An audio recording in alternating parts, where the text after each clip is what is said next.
नमस्कार मित्रांनो, मी भूषण रमेश महाजन नाशिक. आपण रामरक्षेतील त्या रामरक्षा कवचाचा मराठीमध्ये अर्थ बघतोय. ते राम स्वरूप आहे. त्या राम स्वरूपाचा गुण आपण आचरणात कसा आणावा आणि त्यातून आपण समृद्ध कसं होत जाणार त्याविषयी संवाद साधतोय. तर पुढचा श्लोक असा आहे की स्कंदौ दिव्यायुधपातो भुजौ भगने शकारमुखाः. याचा सरळ अर्थ असा होतो की स्कंदौ दिव्यायुधपातो. स्कंद म्हणजे खांद्यावर ज्याने दिव्य आयुध धारण केलेली आहेत अशा स्वरूपातल्या रामाने माझ्या खांद्यांचं रक्षण करायचं आहे. आणि आपल्याला माहिती आहे, दिव्य आयुध धारण केलेला राम, ज्याच्या मागे पाठीवरती अक्षय भाता होता आणि दिव्य आयुध धारण करण्यासाठी ते सशक्त मजबूत खांदे ज्या रामाचे होते, अशा रामाने माझ्या खांद्याचं रक्षण करावं, अशा प्रकारचा विषय यामध्ये येतोय. आणि आपण बघितलं ते आधुनिक शस्त्र अस्त्र जर चालवायचे असेल तर आपले खांदे मजबूत पाहिजे आणि असे खांदे मजबूत त्या राम स्वरूपाने करावे. आणि त्यातून कुठला गुण आपण घ्यायचा आहे त्या राम स्वरूपाकडून, तर प्रपंच व्यवहारामध्ये आपण असू तर प्रापंचिक जी जबाबदारी असते प्रपंचाची, ती जबाबदारी आपल्या खांद्यावर घेणं आणि ती निभावून नेणं हे आपलं कर्तव्य असतं. तो गुण या रामाकडून आपण घ्यायचा आहे. जे शस्त्रास्त्र धारण करताही आले पाहिजे आणि त्यापुढे सांसारिक प्रापंचिक जबाबदारी खांद्यावर घेतली पाहिजे.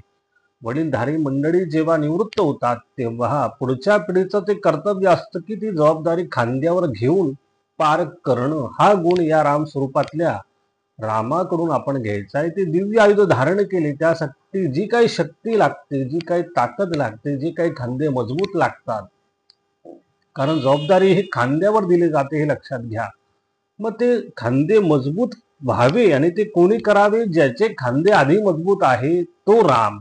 म्हणून स्कंदो दिव्यायुधपातो, अशा प्रकारच्या रामाने माझे खांद्याचं संरक्षण करावं, असा त्याचा अर्थ. आणि तो गुण आपण या राम स्वरूपातल्या रामाकडून आपण घ्यायचा आणि तो आचरणात आणायचा आहे.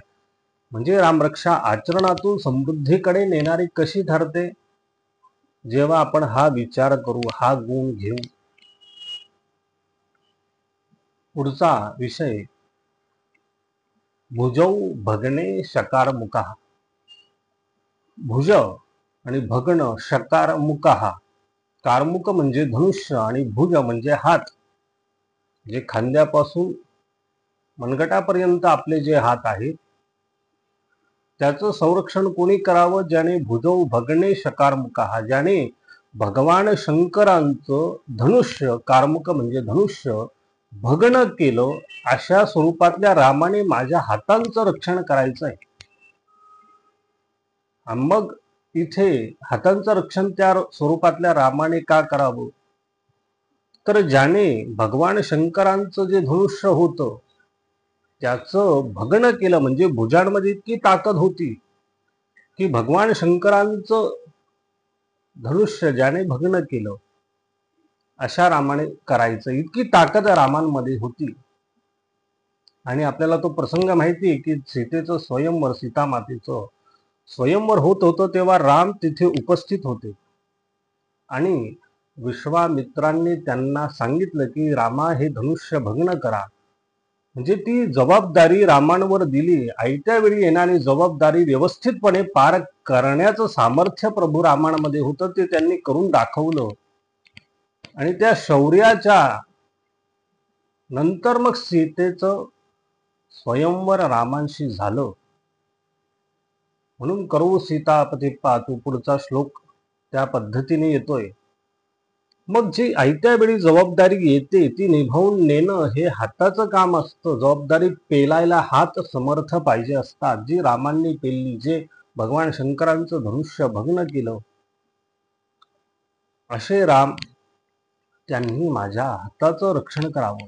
भुजौ भगने शकारमुखाः. इथे ईश म्हणजे भगवान शंकर, ज्यांचं धनुष्य भग्न केलं. भगवान शंकरांचं धनुष्य आणि भगवान रामांचं धनुष्याचं नाव काय? तो कोदंडधारी राम आपण असं म्हणत असतो, ते राम त्यांनी भग्न केलं. अशा प्रकारे तो गुण आपण घ्यायचा आहे. रामरक्षा ही आचरणात आणण्यासाठी उपयुक्त आहे. म्हणण्याने सामर्थ्य प्राप्त होतं, आचरणात आल्याने समृद्ध होत असतो व्यक्ती. अशा पद्धतीने या दोन राम स्वरूपातल्या सामर्थ्यांचं, त्यातल्या गुणांचं आपण चिंतन केलं, ते गुण आचरणात आणून रामरक्षेतून प्रगती कशी साध्य होणार त्याविषयी आपण बोललो. हा व्हिडिओ आपल्याला आवडला असेल तर नक्की सबस्क्राईब करायला विसरू नका. धन्यवाद.